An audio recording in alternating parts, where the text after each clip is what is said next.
há sementes da natureza, 30, 40, 50 anos. Quando você pega a semente de um flamboyant, por exemplo, ela pode ficar 15, 20 anos guardada. Depois você joga na terra. Tanto que muitas sementes você compra, para você plantar, você tem que dar um choque térmico nela. Ou deixar na geladeira uma noite inteira, no congelador. Ou você tem que jogar dentro de uma água fervendo, para ela dar uma estourada. Aí joga na terra, porque é a dormência. O pecado faz isso. Então, se eu deixo o pecado guardado no meu coração, ele vai criando casca. Ele vai criando casca. Uma casca tão grande que chega a tomar conta do próprio coração. Por isso que a gente vai ficando com o coração empedernido. E porque nós guardamos a semente do pecado dentro de nós. Meu livro Rezando a Vida, aliás, no acampamento de fevereiro eu quero trabalhar um pouco isso, de um modo bem prático. Acampamento de fevereiro eu quero fazer uma experiência muito prática de oração pessoal de cura interior. Ajudar as pessoas a botar em prática a oração da cura interior. Fazer oração de cura interior até mesmo a partir das nossas próprias orações. Por quê? Porque a gente tem lá 7, 8 anos de idade, fizeram uma bobagem com a gente, ensinaram um pecado, uma bobagem, sei lá, qualquer coisa que brincaram com a gente, um primo, uma prima, um irmão mais velho, que seja uma mentira, que seja um pecado sexual, qualquer um. E aí vinha o medo de falar para o pai e com a mãe. Criança não podia falar nada, se falasse apanhava. Medo de falar para o padre. Eu me lembro da minha primeira confissão. Nossa Senhora, o padre era enorme. Primeiro que o padre já é grande, ele já deve ter 1,80 m, de batina preta, guarda-chuva preto, chapéu preto. Além dele já ser grande, eu era pequenininho, eu tinha lá 7, 8 anos de idade. Então a criança, ela olha de baixo para cima, o que é grande fica enorme. Imagina uma criança olhando para o padre Marcelo. Ele tem 4,12 m, 4 metros, na perspectiva da criança. Então eu vi aquele homem imenso. E a professora tinha falado que se mentisse para o padre, o encadito já está na porta da igreja esperando a gente. A gente, quando era pequeno, a gente tinha muito medo. Eu me lembro para o catecismo, para a primeira comunhão, minha Nossa Senhora. Ai, se a hóstia colasse no céu da boca. E se colocasse o dente e saísse sangue? A professora contou de uma velha lá que mordeu a hóstia, saiu sangue, a mulher foi para o inferno em vida. Mas, Nossa Senhora. Você sabe que nessa brincadeira quase eu matei uma irmã minha, a Ziza mora lá em Manaus. Ô Ziza,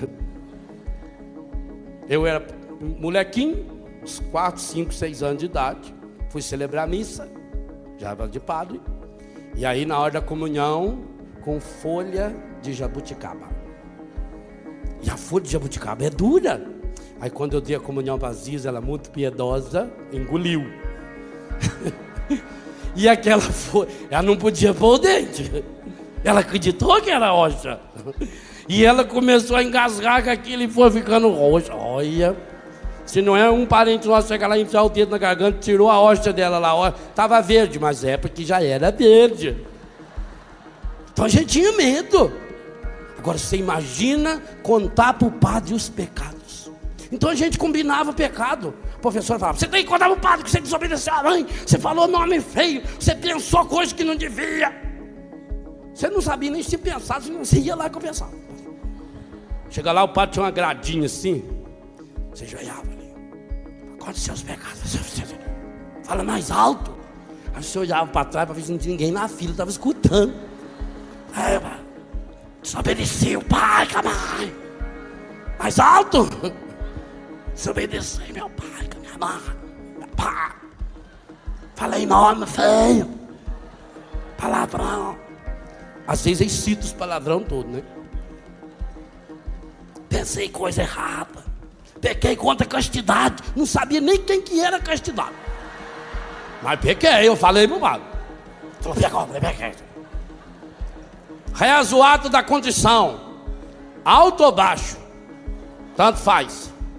Senhor meu Jesus Cristo, tenho um grande pesar de vos ter ofendido, proponho com a vossa graça nunca mais tornar a pecar. Já pensou? Eu prometi isso. Dia seguinte. E aí? Não devia ensinar essas coisas para criança não, a criança sofre muito. Em vez de ensinar, eu prometo que isso, com a sua graça, eu vou lutar para não pecar mais. Nunca mais vou pecar. Eu falei isso para o padre. Mês seguinte, conta os seus pecados da última confissão. Aí você já começava a negociar. Aí a gente já ia ficando amigo do padre. O padre já conhecia o nome da gente, já guardava a voz da gente.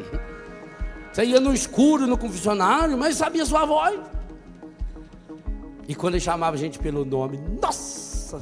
E o medo que eu tinha dele falar meus pecados no sermão. Já pensou? Fala, por exemplo, aqui o Léo. Hein? Esse menino teve um problema, né? Não. Ainda mais eu quero coroinha, calça curta branca, ficar lá do lado do padre. É chegado nele. Então a gente não conta o pecado fica lá. Às vezes é uma bobagem, mas aquela bobagem. Aí veja, não contar aquilo que era um pecadinho desse tamaninho, agora a minha consciência me acusa. Puxa vida, eu comunguei em pecado mortal. Agora veja, se eu comunguei em pecado mortal, se eu não tive coragem de confessar para o padre nem aquele pecadinho desse tamanho, agora eu vou contar para ele que eu pequei em pecado mortal? Que eu comunguei em pecado? Não conto. E aí eu vou confessar, mas não conto tudo. Veja, gente, que terrível aquilo que eu falei já desde anteontem. Que terrível ensinar para as crianças que elas têm que receber aprovação, que elas não podem ser reprovadas, que elas têm que receber elogio, que elas têm que ser amadas por todo mundo. Coisa mais imbecil que ensinaram para nós. Você tem que ser amado pelos outros. E a gente passa a vida inteira, me dê amor, me ama eu.